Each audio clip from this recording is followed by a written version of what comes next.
Gallo Promis Gal Neftali, la casquette de la presse congolaise, et partout aux Unis, Bakou, Kolandanga.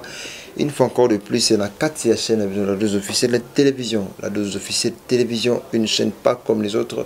Une chaîne où il y a une innovation, une chaîne où il y a il y a bien ici, on ne parle pas de bêtises. Aujourd'hui, dans notre émission, on parle des politiques. Voilà, suivez cette émission 100% analyse avec Gallo Promis Gal Neftali, toujours en Akatia. La dose officielle de télévision, je ne peux pas aller comme ça sans saluer celui qui est derrière la caméra.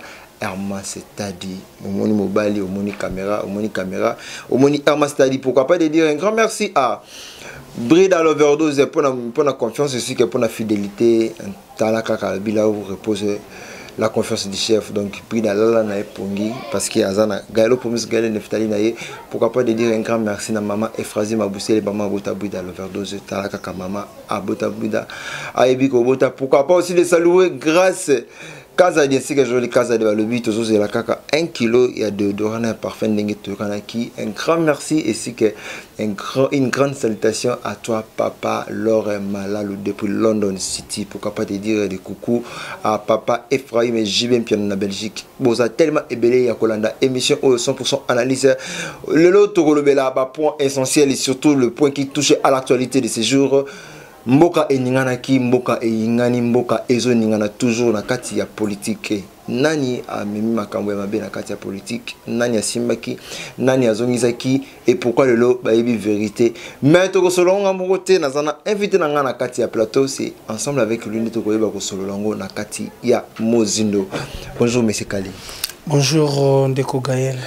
Mingi sala kanga moi esengo eso na zo solonga na bengaka monsieur Kali po ezandinga na misana mais na kati ya émission Mambetali Mboka photo benganaka Ndeko Kali. Bonne santé. Malamu Ndeko Kael. Voilà, on a suivi partout dans le monde dans la dose officielle de télévision, surtout beaucoup plus vraiment la émission Mutali Bosso, c'est bruit dans l'overdose na éviter message ko adressé na public abonné sur la dose officielle de télévision besoin de minute. OK, en fait ils ont ba chaîne ba youtubeur na ba youtubeur. Donc je vous demande d'abord et à Rolanda donc vous avez déjà présentation hein, quand quelqu'un parle vous savez c'est-à-dire qu'il connaît d'abord Moussala na sengibino bo s'abonner massivement ceux qui yo s'abonner zwango mema on a kati groupe WhatsApp na yo partager sur aux 500 personnes pesa bango bazwa kata Rolanda information ya mboka ba Rolanda ba makambo zo le kanamboka. Notre problème ce n'est pas que vous la sous-informer mais vous na posa bozwa information vraie na kati mais chaîne ngozaka moko. La dose officielle télévision. La dose officielle télévision. Donc, au moins, tant que vous avez la précédé au dosé. Tant que dosé, après ce que commission officielle, après ce que la dose officielle télévision. Au lingo leka au dosé. La dose. Bon, moi déjà explication chaîne. Après officiel, c'est-à-dire au yo comme nango siko qui comme officiel. Après télévision talit. Au moins makambozo leka hein. Pour s'abonner massivement. Voilà, merci. Ndeko Kali, moi Mboka Kali, Tozana on a quatre plateau, vous avez beaucoup de casquettes et aujourd'hui, toujours il y a mon quatre plateau, 100% analysé donc la casquette, il y a un homme politicien. Est-ce que êtes-vous prêt de parler de la politique? Oui, on est toujours prêt hein, donc on est politicien, même si on n'est pas politicien, on va faire la politique. Voilà, même si on n'est pas politicien, nous allons faire la politique. Gallo Promis n'est pas politicien, mais aujourd'hui, je vais essayer de parler de la politique avec Mboka Kali. Ndeko Kali, lelo oyo, tout ça, ceux qui 3 mois, ceux qui 4 mois, na Katabanda, confiné, Covid-19, 1800 cas, 200 morts et tous consorts, mais le lot tout ça qui surpris au monde 1955 merci mais le lot tout ça qui surpris à comment on a chinois expert chinois le bic non bokana biso aucun cas. Maintenant la question est la suivante. Ndeko Kali, où en sommes-nous avec la Covid-19? Covid-19 c'est la pandémie moko ils allaient donc ça qui ça déjà tout ça la rappelle pas la population au niveau kosola au cheli boko boye faut que se protéger hein? Donc on a acheté masque parce que juste pour nous montrer donc tu prends ta masque tu le mets monde tout sur l'anandeko otie boye pose à la contaminité topesa na mbote na maboko boite chaque fois il faut sokola maboko ezaka ba kokonloka ba choléra ba maladie de main sale. Alors ba expert chinois au baye kotala awa, c'est vrai. Des cas sont vrais parce qu'on ne peut pas parler de quelque chose sans pour autant le voir. Mboka lokola continent lokola RDC et koki kolingo sala ba aventure au anate. Donc il y a vraiment des cas à Covid-19 ezali. Ba expert chinois ceux qui baye batali balobi ki cas ezate. Je crois que mso ba présenter ki bango ba kineng na ba centre oyo ba ki mso ba kan ezaba ba déplacer ki ne ba ko sala contrôle ya ni no ezalele. Alors ceux qui peut cas ezalité gloire à Dieu. Problème ezate, nous on va être content parce qu'on a été confinés pendant 2 mois passés même et bah il faut rajouter les sous 15 jours où ils allaient. Alors maintenant le problème est que nous puissions être libres au moins biso ba Congolais to bara mais faut banzala na biso que tous à l'enfermer oyebi Gaël et le roman ngna loba okofanda na ndako na banda tongo tu parce que ovandaka tango zo sala ba montage na yo okofanda banda tongo tu poko ça même pas de au sale 2 jours au biminote ko bimano ka msu ko sokola na msu ko kende ko suba après esili oyo vani na kati ndako ozo travailler obosana na yo te ozana kutu makanisa mabete mais kana kati ndako na yo soki nga na eka na biso Gaël ko meko bimate au moins lokola ke au salita 500 jours au moins quand même 10 heures juste 10 heures 3 minutes au moins lokola au mais le salita mbele mais toi tu fais 24 heures na katanda kuna yo et ça que le côté quand on prend juste l'ordre na loko moko boye c'est ce qui nous nuit à partir ya wana. Alors si les experts chinois baé ils ont regardé le matériel qu'ils nous disent qu'ils essaient un peu d'aller vérifier dans tous les 4 coins au balobaki ke bani les até parce que un gouvernement de moto informé qu'il y a des cas. Alors, est-ce que le gouvernement peut informer qu'il n'y a pas de cas tombés experts chinois? Là, on doit se poser des questions. Parce que oui, que biso tozana facilité à la radio totoir façon à divulguer témoignage. Robert Masola Lokuta. J'ai suivi un monsieur qui appelle sa soeur na téléphone, sœur na téléphone main libre. Oh, bande qu'on a biso ba omona ba chinois ba tremina kati ya nini Sainte-Thérèse. Bazo pesa batu bakisi soki boyebo ke lozoate donc tozo filmer ngoto yebise tindela biso image to benga na nini za o bazo linga biso to pusa na tende baza bo bazo ya ko chuba batunde ba biloko kwa corona comment est-ce que les gens qui peuvent laisser d'abord population naé à la subir? Bien sûr on sait que tous a sacrifié même sous na ba guerre biloko moka marque on a tu sais la liberté s'arrache. Hein, liberté ça raté que derrière le vendicab parce que pose à la Gaël tu t'es bâti pour nous à la Gaël donc on t'a nourri chez toi bandi collé ça tu bandi ko tambo ko tala non ah né na zabo le quoi non on va retard non ben sa papa la maman li ba coûter je suis responsable il faut na vendre pandanga c'est ça déjà de part ya vie ngo wana ezalele. Alors maintenant so ki oza pa na bino awa et que papa na bino azolanda pa pesa commandement na kati ndako na yo là maintenant même moi sinon alors on a que tu es incapable. Alors nous l'RDC on n'est pas incapable, on est capable. Pourquoi? Parce qu'il y a des scientifiques intelligents au bazana katia ba baza ba recherche ba salaka so ki to benga kaka aide pour no yo zo moto parce que au ça la mission paye moko beti li solo no makamoni zaleli. Mais si tu m'appelles juste pour venir te seconder juste kaka poto baksa en plus na katia émission. Alors si le gouvernement avait pensé d'appeler quand même l'expert chinois juste pour balinga pas aider parce que ce sont eux qui ont vécu maintenant l'expérience. Oh ba moni ba 5000 cas, ba 10 000 cas, ba 20 000 cas oh ba koufeli pa na bango. Alors baza censé ya kolinga quand même ba même expertise wana ba ya nangwa. Soit au fongoli parenthèse que son âme repose en paix. Le président ya CNI. Non pas CNI, c'est CNI. Oh comment on appelle ça? CI. Oh ya commission électorale oh zaka pa ya abe malumalu tangwa silisaka mandat na ewana na 2006 allez ba comment ko zoena ba mboka mso akoma ki lokola expert po bazoe po balinga ba zo connaissance na e par rapport à nini wana. Alors maintenant aujourd'hui ceux qui biso to bengi ba expert chinois oh bango malade wani bandaki pa na bango ba ni ba kufa ezalaki ça va être mabeni les années wana. Pourquoi biso to lingaka to na sens négative lokola Gaël yebo lokola lati azaka sala émission na zambala na ya pembe na casquette na nga parce qu'on a lukana bando sala na chapeau moko we pona lukana bando contredire ye pona bimisa Gaël mabe non on doit prendre quand même le temps de contempler qu'est-ce qu'ils sont venus au juste pour faire et loko nini baye ko sala et qu'est-ce qu'ils ont remarqué parce que bango de mutuarolo bango c'est le président de la République ce n'est pas des individus. Maintenant, quand nous écoutons Moutoya lobby, ce n'est pas propre, mon frère. Voilà, selon les sources de recherche, l'andaki, information, on a médias, on a place où tu auras information avant de web, ça on a vu des publications que les experts chinois, diagnostic, ils ont trouvé qu'il n'y a aucun cas, donc aucune personne qui est atteinte à coronavirus, et c'est là à pousser aussi au président Félix Tshisekedi de faire l'appel au ministre de la Santé ainsi que à Dr Muyembe Siko Nyoso Wana Yuzo Beluka et le côté. Est-ce que quand on a fait d'experts, on a publié ça parce que tout le monde a une bande de télévision. Ils ont les cas. Mais que des experts chinois n'ont rien trouvé. Là, c'est un, vous devez vous poser. Quand les gens disent, au moins, Gaël, n'a le belo comme Mokoboy. Nga na ele lo na lali na ndaku na yo. Oyebi ke lobi soki na ena bimi. Na oyebi sta betele batu so Gaël a ronflaka. Gaël a bola la te. Les gens vont croire ou pas?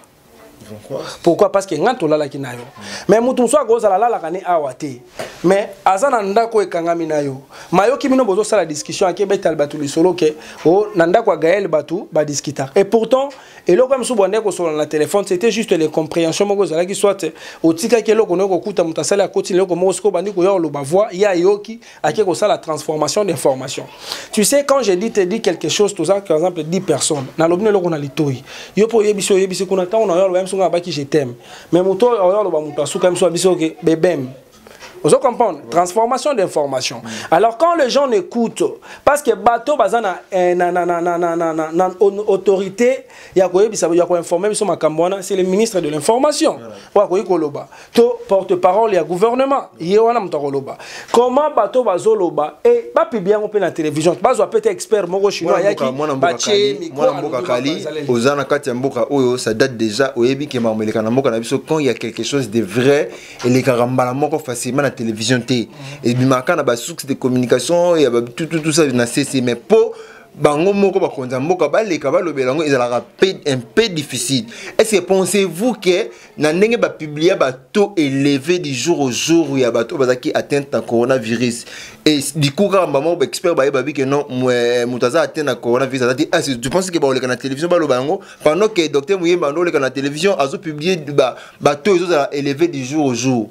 Et dans un coup, il n'y a pas de coronavirus. Pensez-vous que cela va être facile? Ok, d'abord pour Muyembe, c'est vrai, c'est un virologue, c'est vrai, c'est un professeur, c'est vrai, c'est un chercheur. Au moins, matière et communication, il faut un expert au basa pemben parce que et là qu'on sous docteur Muyembe Koloba. Pour qu'il y ait le bango, ça devait passer d'abord dans la hiérarchie. Vous comprenez? Toutes les informations, on avait vu dans l'Iwa, il y a Oussama Ben Laden. Dans l'époque, il y a Obama, président Obama. Tant que il y a commis place, on a qu'il y a Zawana. C'est lui qui avait donné l'acte que traquer bakanga ba bombarder place azali bakanga ba beta masasi. C'est là, c'est lui qui avait donné.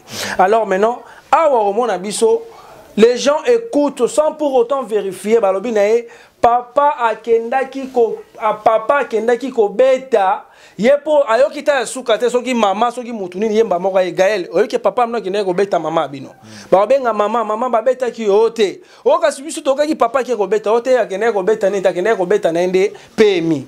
Tu vois maintenant la personne, il a été pressé de donner les informations sans pour autant être informé à ses ressources.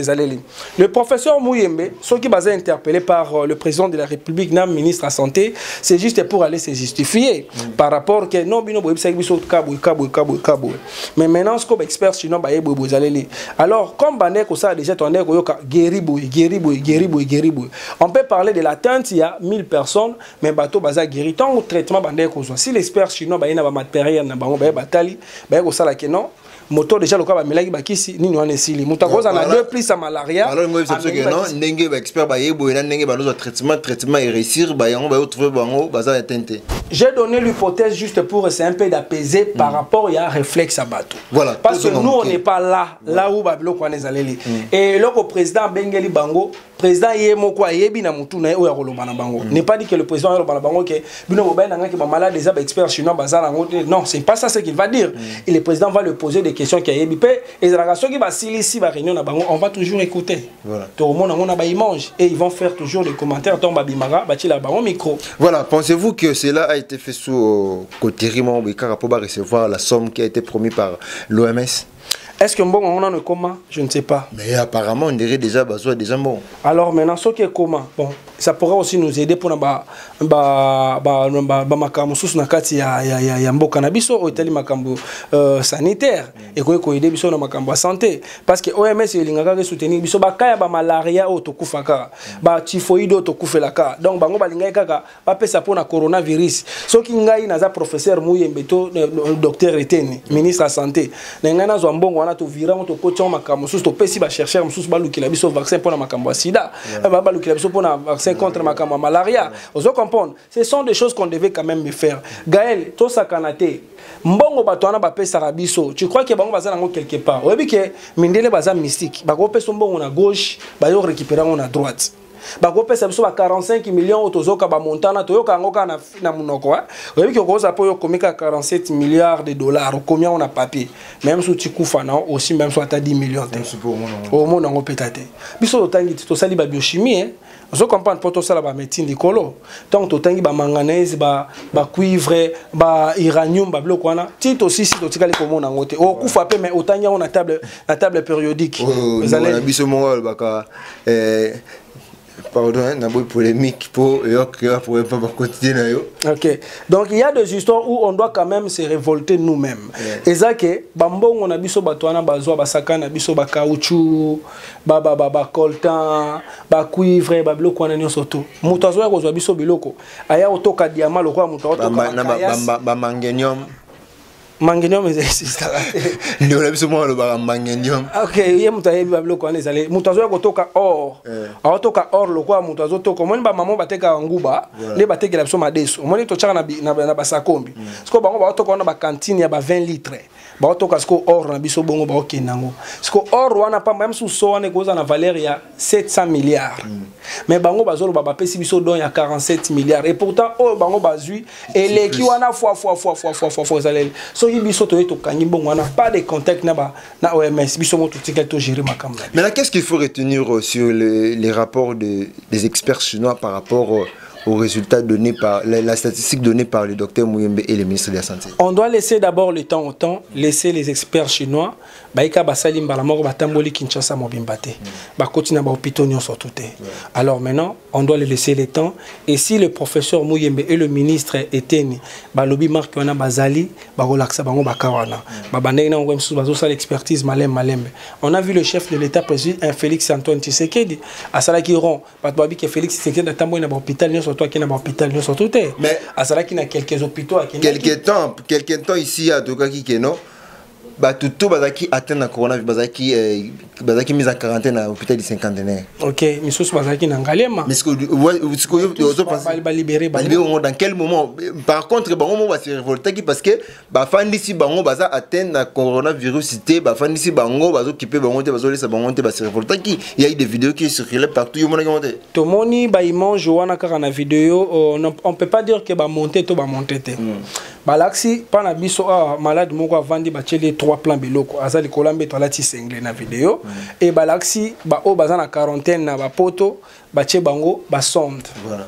Alors différence na biso siko tango moto ya vandi est-ce que tu sais que ba misusu kutu ba o sepela ba vanda na bango na balia 3 fois puis ba vanda na banda ku baza na difficulté au mona pena papa asundoli na eso baza na place wana après mata vanda na wana or il est en train de se reculer. Alors moi j'aimerais bien dire ceci, ce qu'on peut retenir par rapport à cela mon frère, il y a toujours des enquêtes qui se permettent de comment. Ils ont aucun malem, mais il y aura un moment où bon batté, sur 15 jours. Vous bien tout ça le 1er janvier. Au foot on a le 31 décembre. Yo mona inaneza musika mais le fait que tozola la tozola muka o kapé to yoko suduka et le to yoko koma le 30 na biso ke lobindo foot nyongo na yo sutuki et les on zaka lobi bien yo kanta yango zani ta mokile ou me la raté alors maintenant dans les cinquantaines dans les quarantaines que bazo pesa biso na ba prorogation bazo poussa pour na makambo ba jour, c'est bien, il va arriver et les jours là au monde ndenge ba congolais ba kosepela parce que tala non ndeto za raconter kine na zando na tronçon ya Bokassa ko banda na loa tioko mati na Kabamba tala batunde bakangami soki corona wana ezasione place wana combien de personnes ba tous ceux qui coronavirus ezala qui vraiment te soki corona eza place wana coronavirus ezali soki ezala qui place wana ezali. Est-ce que vous avez des preuves que coronavirus ezali? Bazali papa, on ne peut pas prononcer quelque chose comme ça. Si l'OMS a profité de donner l'argent parce qu'il avait vu, OMS c'est un organisme mondial, ils ont santé. Et quand ils ont aventure dans le pays oyo ba moni ki bazana ngote l'OMS n'a pas passé. Alors ba pays oyo ba moni ki ba kozwa aide par OMS c'est fini parce que presque ba pays ils en voie à sous-développement, bazora toujours aide par bateau. Babi la main qui demande des aranacés et la main qui donne aux alaka les colos. Alors c'est par rapport à cela. Papa tous aventuriers, tous hasardés, le coronavirus existe bel et bien awa. Si le ministre de la santé a baby sa carrière nae il y a ministère te. On se comprend. Le professeur Mouyembe c'est lui qui a fait l'exploit par rapport à Ebola. A kolinga baby ça ni n'est pour un sentiment les institutions vont rester mais les individus vont passer. Et ceux qui balingi basala par exemple bazon on est aventure. Tant ba roleka ba olaksaba na bango misapi. Ta papa na bango kuta ko saka batu. Ta la nane zalaki parce que ça doit rester l'histoire on ne change pas. Ne mona sort ya ndeko nani yo tout monde lelo. Ndeko nani? Allez-y. Ndeko nani? Mais vas-y parle ndeko nani. Alors maintenant par rapport à cela donc mono ke batu bazo leka bazo laksa bango misapi. Ta la bana o bazaki bana papa na bango kuta ko saki biso bo papa na bango kuta sala kini nebo et ko permettre bana na bazala mal à l'aise et de génération en génération ba ozala humilier c'est par rapport à cela. Voilà, de génération ba ozala humilier ndenge le to comment laksa misapi to comment le batala mwana nanyo yi wana tala ndenge ya koma. Tala mwana Hermas yi wana. Tala mwana brida ye wana tala mwana mame frazi mwana papa malalu na London tala bango to comment laksa bango misapi pona makamwana nyo selikaki et lelo oyo s'il faut au tata moi mokolo toto olo bata moi un mot par rapport à justice ya mboka na biso okolo banini. Oui, en fait on peut dire que notre justice ça va parce que on s'attendait pas babaoba bakota na kasho tondé comme on a ka prison salami pour na bato ya basse classe bato ya pena ya ba pauvre au moins muto ki IBM susu 2000 francs bakangi baloki ba memie akekota tina niveau la police muto bana ba bundi azoxi moment na pota muke ba memie Mona bateau bazo sala ba crime ya minene o bazaki likolo bazo kanga bangote tellement qu'il a l'argent comme on dit l'argent dirige l'argent fait tout l'argent répond à tout au moins que bateau na baza un peu moi de laisser alors c'est sur scène ngina loba en vie quand tu veux faire quelque chose tous aura toujours négligé na blog surtout enfermé na ngote to pe sa confiance na justice na biso oyo ezali les soki biso to pe si confiance na ngote mutu moko pe sa confiance na justice na biso za la terre même si on aura prendre les experts ya libanda pour balukabaya parce que par exemple on est incompétent tu es capable de faire ça tellement que aussi si classe non a droit au but que non on a des années na sisi na droit il faut na la justice moko pour que na lukana s'en sortir ba minerval nanga ba silabis nanga na gagner vimba la moko wana sko place ya ko koti za batu na nzala tango yo mona ki ozui client liboso afuti mbongo te mi balé sko zotala nga penda ba mona nga na okeno kata ba procès na vanda ni ezate ale mutu moko ko ya na eloko ozala ngo penda na vo olinga ko komisa ngo penda tina suka ale ba ba corrompre par exemple na $10,000 total na kenda sapato etengama veste na ngai toboka bato bayoka nga sur la parfum te $10,000 na kosomba ta mutu kana nga ya 3,000 na kozo mabele na nga ya 5,000 moi $1,000 na kosomba mo ba veste na nga ba $30 na chanjaka et yo sala nga bien tu vois maintenant là où tozoteka ni na biso zali mais so to lobi que non na nzala na biso na passe to ya rozala preuve que tu vois dans la Bible tango bazwaki Jésus na Barnabas bache bango bazotu na population o Jésus abikisaki bango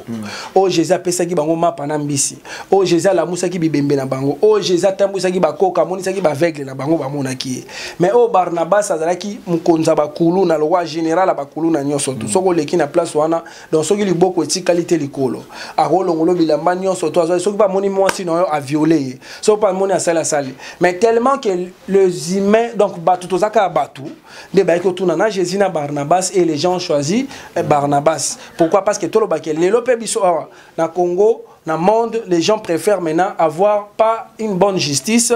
La justice est mabe. Tout le monde a vu que tant que bomi mutu, wana batu bamoni justice te droit de l'homme ezate. Mais soki bazui ka mutu wana bakangi pe batu bainga bomaye au droit de l'homme eye komi. Au monde ba pasole mutu na zemi to moni ba mi mange wana belé. Alors tous ces gens là, moi je dis bakuluna bato nesto basala ka mabe, qu'on les arrête soko kangi mutu pendant 10 ans ici comme ozo pese misala forcé. Jour mutu wana obima, il va prendre conscience au monde aya commis pasteur. Mais soko moni mutu bokangi asali 10 ans en prison et que ya zongi misala na za mutu vivre les soutien. Du fait que selon M. Kali, moi, Namboka Kali, les Faoba sont maintenant sous l'arrestation dans la prison centrale. Selon Yende Justice, ils ont ça, si ce n'était pas le cas, nous devons critiquer justice. Il y a Mboka Nabiso. Moi, Namboka Kali, qui malé benasuka ya émission Nabiso, Tolingito Yeba, le fait d'avoir couché avec une fille sans son consentement, comment on appelle ça? Viol. Viol. Voilà. Selon vous, un pasteur qui a couché avec une fille pendant que la fille déclarait ses intérêts au Benga Ngonini, s'il faut condamner le pasteur au condamner dans Anglenine. Là, vous parlez pour le pasteur Mukuna? Non, je parlais, je n'ai pas cité les noms. Parce que c'est l'image aussi. Voilà. Alors, la première des choses, il y a la vidéo Wana. La fille, même sur le bio-CD, au moins, il y a comme ma place wana mena beteli solo moko boya ya mukia. Gaël azana mwasi na ba otobalana 2-3 jours avant bazana ndaku na bango nuit d'annonce. Hein? Alena butu ngai na ba masa nga bakuluna na butu toyeko kota na kata ndaku na yo poto yiba. Donc toyeko yiba toyeko kuta mwasi par exemple alataki robe de nuit ya mukia ezaki transparent. Toyeto koti na violer mwasi na yo.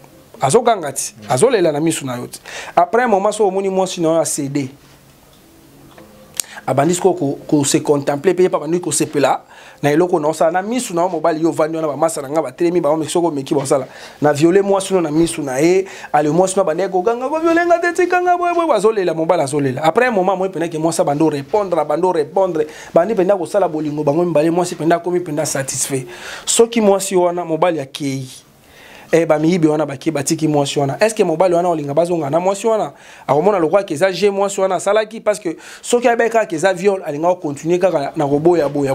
Mais lokwa la kota c'est-à-dire qu'il avait pris le jeu. Je ne suis pas contre la fille ni contre Mukuna. Je vais donner l'hypothèse dans tous les deux côtés. Je vais condamner comment? La fille même si elle qui mais quand même qu'elle fait aussi semblant de refuser, mais on veut mon azoboya. Mais la fille faisait toutes les positions qu'on le recommandait. C'est ça. Alors maintenant, pour pas comme à place wana, est-ce que ça qui forcé? Point d'interrogation en autorité parce qu'elle a déclaré après. Si la personne avait fait une fois, à ça 2 fois, ça 3 fois, et ça sous violé. Parce que bazaranda comme côté aza musika bazo benga yaka. Quand toi tu sais que toi liboso ba saluer le kona pona bongo. Deuxième fois, troisième fois tu dois prendre quand même les mesures de sécurité. Oyo yebisa ba tout soit bozo la na biso sika bo tonto okene tonto ko manga na sala eloko boye ton boya boye bokangi biso. Lupango wana nde bazo ba ke zaikana sentinelle moko.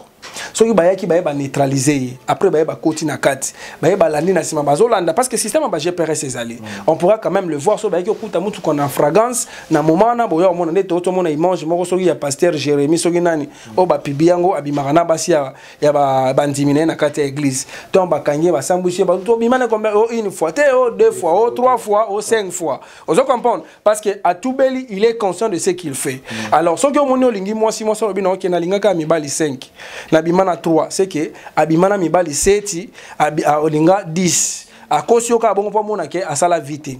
Alors moi je vais déplorer par rapport au pasteur pourquoi parce que au moins eloko tango zo salango pour la première fois deuxième fois comme momesano eloko nyonso ezaka na début na fin nango ezaleli et surtout aza mosali nzambe tokoyi kolinga totanga bakoma nzambe pampa mate par rapport parce que nzambe emoka minenga ko juger nzambe emoka minenga comme c'est le communauté na suka. Alors soki babiloko ya ba éveil patriotique na ezalaki et que ko tomber na babiloko yo et ko tomber oyo ezaleli que et baby sa carrière parce que tu sais quand aux autres tu as déjà dans le monde tu dois défier les gens, tu dois quand même prendre des précautions. Bon bas sentiment. Boma ba place wa masanga soko melaka parce que yebi place ni bolinga ba ko kutela hote. C'est par rapport à cela Nathalie peut filmer moko ya Brice Lee lelo Bing Boxing. Donc Bing Boss forcé au Brice utaka mboka ya kana kini zaleli. Tango ba yeko linga ba utiliser lokwa ba mona ki aza makasi ba yeko meme na kati hotel ba melicie masanga oya melaka te après ba yeko la lisena mwasi na butu la fille a fait tango yeko la mukana tango yeko sutuka ke azalaki na kati esika na tango ke même si akenda ki conscience na e elobela ki eloko moko mais loko la Brice Lee azaki déterminé ya koyeba eloko ni eleka ki kozonga pa mwasi na tango mwasi na lobi na ba vérité ba yeko boma mwasi wana c'est ça siko politique eza marque wana quand vous livrez un secret et s'attendre que on soit déjà sorna. Voilà, aujourd'hui to vivre na avant moko ya ba audio ils ont sillonné vraiment na ba réseaux sociaux na biso naza menacé baza ko forcer porte naza en danger ba tendi ba tu ya un peu perdé ya on moni on en ligne na petit message j'ai évité par rapport à message wana je ne sais pas est-ce que au meka pour un message wana message combien là qui ba tindi qui on a qui message on a yoki au c'est comment analyse ni il y a des imitateurs tous ala qui lobby na matanga ya maître Pai te wana fona kata il y a des imitateurs. Là, vraiment, il faut l'interrompre. On va ramener ce qu'on va imiter. Tant que tu as tout la zone imité, voix, il y a. Maître Pai. Non, il y a Maître Pai été. Il y a Vieux Massoum. Vieux Massoum à présent. Sauf Vieux Massoum, le quand tu as même Moutazolo Bakoto et Kimae Koto et Kimikoto. Aux yeux, les qui n'ont pas d'offre pour la matari. Denga interpréter ba voix bateau. Aux yeux, équipe Oyo Bazaka Basouzi. Aux yeux, le rapport à Mobutuana. Tu vois, il y a des gens qui interprètent comme ça. Net Bavoa Bamoukuna, c'est déjà facile. Toi-même, tu as voulu tenter de le faire ici. Alors maintenant, si c'est vrai que Moukuna lobby marque wana, bilo msweza babengango mesure de prévention. Donc, il y a déjà que le quoi na koti na kashoa par exemple, moi les gens penser déjà que le quoi place on aza ba ko linga ba salanga mabe bozaleli abani déjà ko yebisa bino po boye bandenga nini azboza l'alerter que ce quoi du problème songolo pakala boye ba déjà zali parce que il accuse la personne. Qu'est-ce qui prouve que batbander robet ta porte aux assure que motoya au salon mabe betara koko fungolanga gaël mutuna ko salon mabe. Quelqu'un peut dire ça quand il dit que ba toi peut perdre? Est-ce qu'il a de preuves par rapport à cela? Ba prisonnier musu bazala quand même susu ba pasteur wana assemblée qui soit azwa kende konaye apesa bango buka lupango assemblée ali buka lupango si le kima ba discuter ba bunda ba koti kuna compte à rendre. C'est un serviteur de Dieu. Aza moto azaki public, il peut avoir beaucoup des ennemis na beaucoup d'amis. Ba musu ba ko linga ba ko sala mabe. Pourquoi accuser d'abord les gens de PPRD ou de FCC ou quoi que ce soit? Mais déjà à travers les vidéos déjà il avait dit qu'il il a prononcé ce qui a eu qui marque parce que s'il vous plaît à travers d'abord des vidéos il a dit que nous qui basé à FCC puis après vidéo à l'écart qui peut dans émission à le bel qui ont non ils basé à FCC même maintenant en prison à zo continuer toujours citer PPRD je ne sais pas par rapport à tout ça est-ce que ils ont encore renforcer encore tes peine na na kati ya prison comment Mukuna ise soki bakangeli pona makambo ya peine oya ndeko wana ya mwasa déclaré viol nzamba likolo ayebi et bazuzi na se bayebi. On parle de la justice. Alors justice na so tozo sala na lobete na bino loko mokwati ke bakotanga misapi soki papa procureur général de la République aza corrompu ou pas ou soit azo sala loko moko eza nuya pona ye au mona ke bato bayo lo bana ke bana osala kini bozali bato na bayo tubela. On a vu à l'époque il y a deux femmes au Mobutu, il y avait des sakombi nongo bazaki tout autour na ye sakombi nongo parlait, c'est lui qui avait mis que Mobutu longina za la yebi mana kata moi na sanza na après journal ndenge zaki ba vete mo bato ba na Mobutu loko nzambe. Et quand Mobutu est parti, on a vu des sakombi ba ko ya bando beteli sur la Mobutu, il prenait du sang vivant tout marche dans les allées. Alors s'il y aura aussi des histoires pareilles, les histoires là viendra. On ne peut pas prononcer déjà des histoires que toi-même tu as déjà peur parce qu'il y a cause à la paix qu'on a piqué crise. Au moins bablo monsieur zara bizarre. Quand le pasteur aza azote ya to mutu moko politicien za na nini boye azo vivre normal toyo karaté que au pasteur a piqué crise mais so a kotika na kata kasho a piqué crise même ba kenda ba retraite ba une semaine 2 semaines na kata kuna sa kolia ba pika ba crise. Je ne suis pas contre Mukuna et je ne suis pas pour Mukuna, mais moi mon souci par rapport ya combat na ye précaution ni nazwaki parce qu'avant de s'attaquer à quelqu'un oh yebi déjà que la personne est allée c'est vrai ba bundisaka muto aleki ona mula été so que yebi position na été n'est pas dit que parce que je suis près de toi, déjà qu'il y a Gaël, le roi Zamoulaï, Namona le roi ma colonne Limba. Tu ne sais pas même si la forme de démarche naï.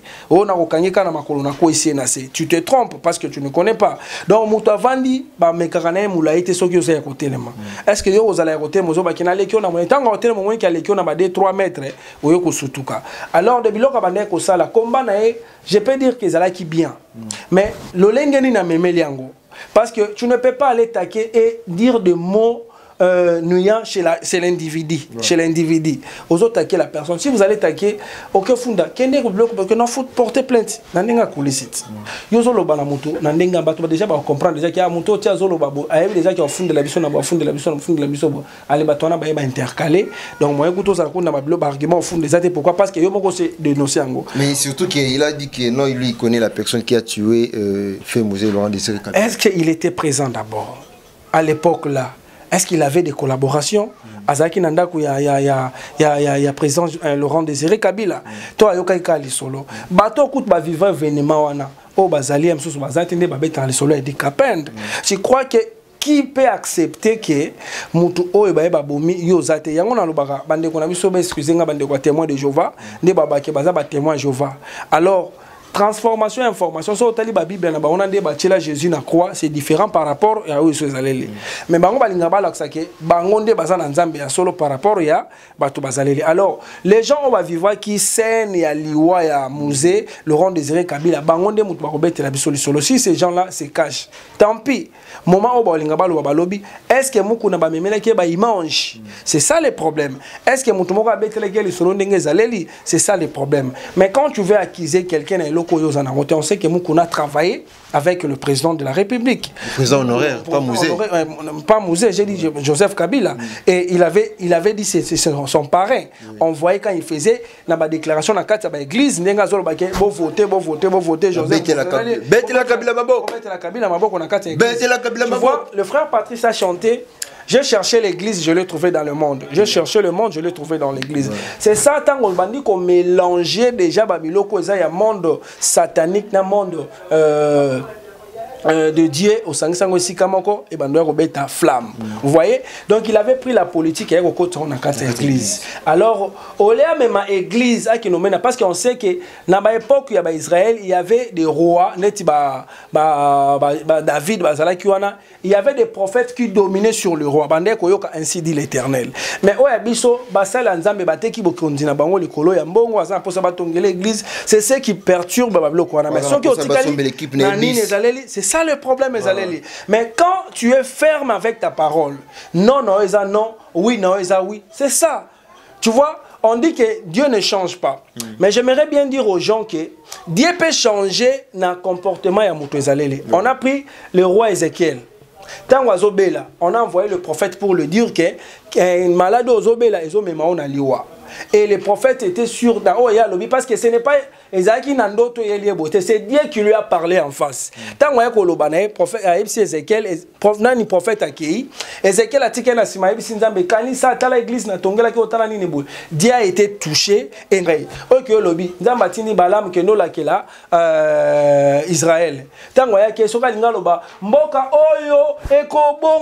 Il y avait des prophètes que Dieu utilisait puissamment. Alors on a quelqu'un qui peut qui bat bongo, tu as tout le monde appelé la bénédiction, la force et l'ingozala, na solo na makamwanza. Mais tant que tu as déjà mis côté na facilité, on nuire personnel sur la mission de Voilà, merci à vous nos fidèles abonnés de la 2 officiers de télévision. Babi, merci pour la confiance, pour la fidélité. Nabi Keboza et Belé la Betando et Ken Abino entré pour l'émission 100% analysée. Zaki Bongo, Ngai Galo pour Miss Gelnef la casquette de la presse ensemble. Na mwana mboka kali bozola na rale les soyo ko kende to ko kenaka male na suka émission na biso. Là je profite de saluer de remercier Papa Laure Malalu na direct à London ozolanda émission avec toute gentillesse nyonso talaka kababi mode confinement mais afin d'ozolanda ka émission oyo na PCP. Merci na maman Efrazim Maboussel pourquoi pas de dire faire un clin d'œil à Bride à l'overdose, Sandra Kazadi, Grace Kazadi et Joël Kazadi. Donc tout ça quand est au Kanaki. Par rapport à tout ça, s'il faut dire des points communs, nous avons dit que non, nous avons proposé aux condamnés Nani Mukunate. Mais par rapport à ça, du fait avoir koloba que non ayebi batu oyo ba mama Musée Laurent Désiré Kabila wana po condamné kate. Non, quand je dis au moni il n'y a pas de fumée sans feu, hein? Ngana yako pesa Gaël zoa $10 simbelango pesa nga lobby. Tout ça no papier te. So to okuta na lobby oyepa nanga obinanga pesa nga mbongo na biso pesa nga mbongo nanga obinanga nga zo ki mbongo na eloko nezo laksa ki na pesa ki mbongo. Et ça n'est-ce pas? Alors maintenant quand le Vec Mukuna dit ces histoires là, est-ce que le Vec Mukuna tonga ba ki azana ba pièce à conviction, c'est-à-dire il en avait le quoi bande ko leka na ba émission fallait qu'elle aksa biso déjà ba biloko ngo yango biloko ngo yo mutu kingani. Mais toi tu t'es caché tango yo koma na kata position on a kata cacho au banisko ko yo lo basusu o lo ba makambo wana tu commences à parler autre chose que bazo menancer nga bazo linga ba ko sala marque en Israël. Alors on commence à aide à libanda aide au lingo ya ndengani parce que si est seulement si que to ba que justice ezala quitté au moni Mukuna a défendre le président en place pour taquer le président honoraire. Mboka mon côté automona ataba mboko to bengeza développé au moins la passation de pouvoir et ça la opposition na majorité ça n'existait pas. Même si ba signé qui ba koronga na bino zate gloire à Dieu ba kufa quitter. Mais ezala ba biloko mso yaka malembe za na claquement de droite ba mo musale sili non plus. Mais si Mukuna avait ça ba avocat ne bazaleli parce que ya za na cachot mais procès ils ont continué. Alors tant yaki ko funda boye yepe ba yaki ko funda na boye oye loko ezaki déjà pené nde ba ko loka ba kangi et ko beba te parce que dossier na l'état ekufa raté. Ce qui est là que oh il payé babimi parce que tant ba osamba so ba moni kaza na problème était ba libérer après il pourra continuer maintenant pour ce n'est si on a le bana bato au bazaleli on ne peut pas être contre Mukuna ni pour Mukuna mais le problème est zaleli tout ça l'analyse tout ça la politicien.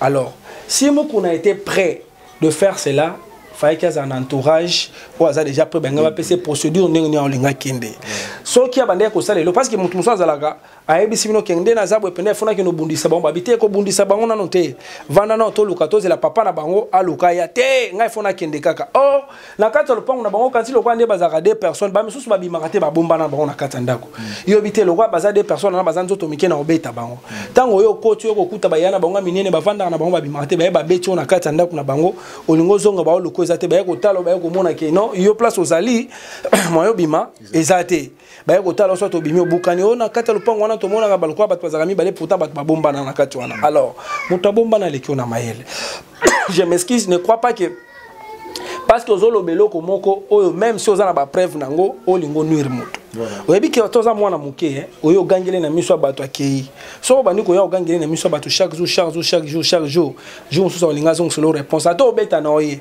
malobi na oka pour que solo passa mona ke alaxa ok ye pas za mutu ayoka ka soni oyo kaka alors démarche ndeko Mukuna salaki ce n'était pas bon.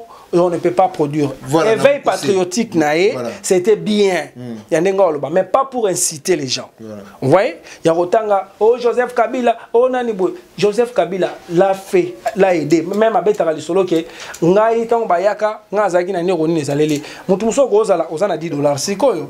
Mais mutumso soye ko ya pa no ya baxelo $50 et les qui $10 ozalaki nango. Tu tang boyo tang ozana mbongo. Ba beta di solo $10 non. Ba no zaki na survie, ozaki na moyen de vivre. Maintenant siko c'est deux choses différentes. Voilà, na mukuse moi mboka ce qu'il faut de l'obake non par rapport à la question est-ce que par rapport à ma propos il y a évêque Mukuna au condamné kaka ou pas anemo na mukuse oui na condamné parce que il a incité à tangi kombo bato na kati voilà na condamné ko condamné na ngezali parce que il a parlé de l'individu.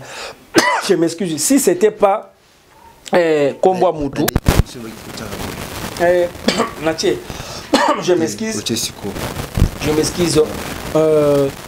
Soki ndeko Mukuna aebaki eloko azo sala combat na yazo sala alinga ko zo temps vraiment ya consulter ba avocat ya ko consulter ba juriste pour que baye bandengeni bakolinga ba PC planning mais soga sala ki on a ndenge na yemoko c'est ça qui a tombé.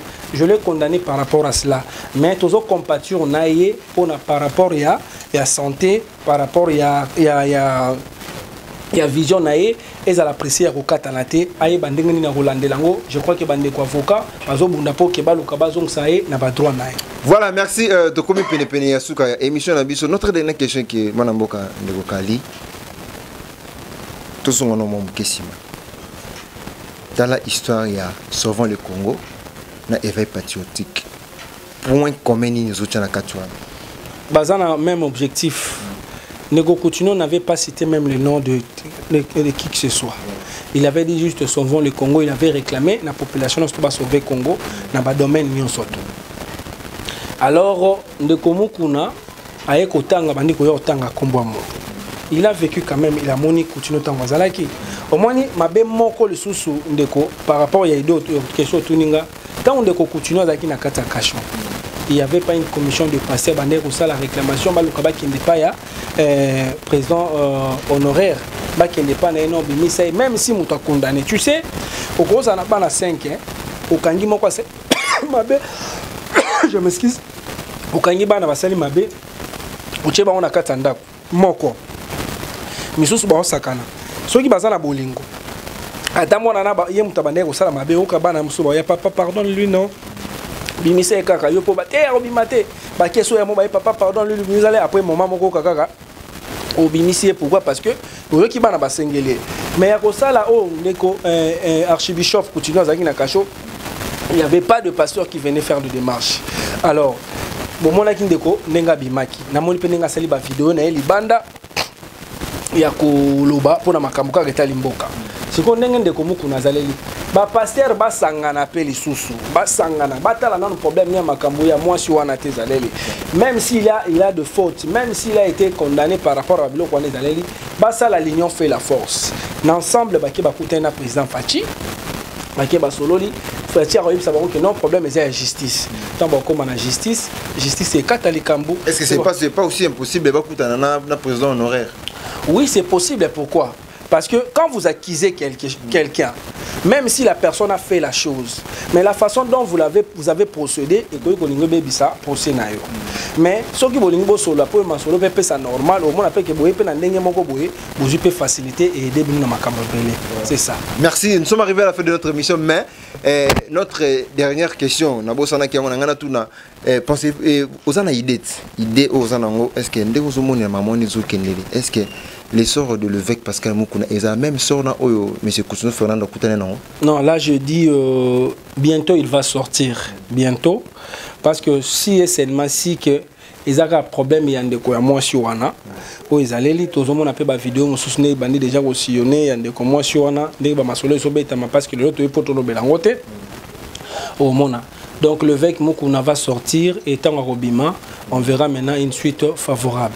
Voilà, nous sommes arrivés à la fin de notre émission. C'était la Gallo Fosgali Neftali, la casquette de la face congolaise, une émission Nabiso 100% analysée, mais quand on analyser sur les dossiers et les points. Bien au retour de l'émission, Ndenge Komi on a souka, na pesimbo te na batonyo so vous avez qui wana attentif ya la émission au 100% analysée. Donc là sur bino nyo so abonné à la dose officielle télévision, vous allez décider sur la casquette de la face congolaise, la dose officielle ne tombera jamais.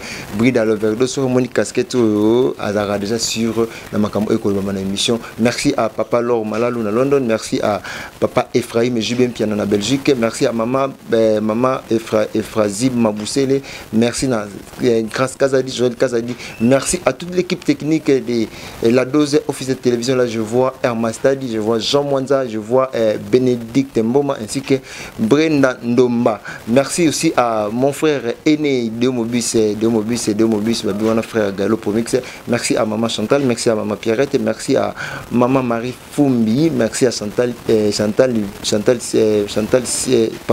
Edoula, merci à Maman Charlotte Mouya, la maman de Gaël Promix, merci aussi à mon bébé et Babon Guérison, au bébé Abigail et Neftali.